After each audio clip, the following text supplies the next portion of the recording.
മലയാളപ്പുഴ ജംഗ്ഷനിൽ രാവിലെ ഇതുപോലെ വണ്ടി കൊണ്ട് വെച്ചേക്കുമായിരുന്നു, സുഹൃത്തിൻ്റെ കടയുടെ മുമ്പ് വെച്ചേക്കുമായിരുന്നു. അപ്പം കുറേ പൂച്ച ഇങ്ങനെ ഒരു തവണ 2-3 തവണ അപ്പുറത്തും ഇപ്പുറത്തും കിടന്ന് കറങ്ങുന്നത് കണ്ടു, കൈയിട്ട് അടിക്കുന്നതൊക്കെ കണ്ടു. അപ്പോൾ അടുത്ത കടയിലെ ഒരു അച്ചായൻ പറഞ്ഞായിരുന്നു എന്തോ ഒന്ന് നോക്കാനെന്ന് പറഞ്ഞു. അന്നേരം ഒന്നും ശ്രദ്ധിച്ചില്ല, പുള്ളി വന്ന് നോക്കിയായിരുന്നു ഒന്ന്. പിന്നെ അവിടുന്ന് ഞാൻ വണ്ടി എടുത്തുകൊണ്ടിങ്ങനെ വീട്ടിൽ പോന്നു കഴിഞ്ഞാൽ വണ്ടി വെളിയിൽ വെച്ച് അകത്ത് കയറി തിരിച്ചിറങ്ങിയപ്പം വണ്ടിയുടെ തൊട്ടടുത്ത് തന്നെ കണ്ടു. സ്കൂട്ടർ ഓടിച്ചോണ്ടാ പോകുന്നത്. അതിനുശേഷം ഇപ്പം ഇവിടെ വന്നു കഴിഞ്ഞിട്ട് വെളിയിലിറങ്ങി വണ്ടി എടുത്ത് തന്നെ കണ്ടിട്ട് ഒരു കല്ലിനടയിലോട്ട് വന്ന് കയറി. അപ്പം പത്തി വിരിച്ച് നിൽക്കുന്ന കണ്ടോണ്ട് മൂർത്തമ്മമാണെന്ന് മനസ്സിലായി. തോന്നി ഫോറസ്റ്റ് ഓഫീസ് വിളിച്ച് പറഞ്ഞു. അവിടുന്ന് ആൾക്കാർ വന്നു കൊണ്ടുപോയി.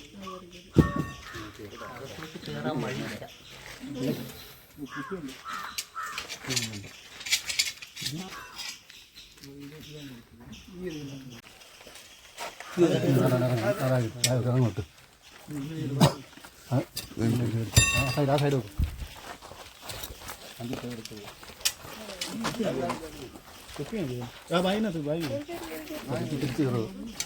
അപ്പുറത്ത് കടോ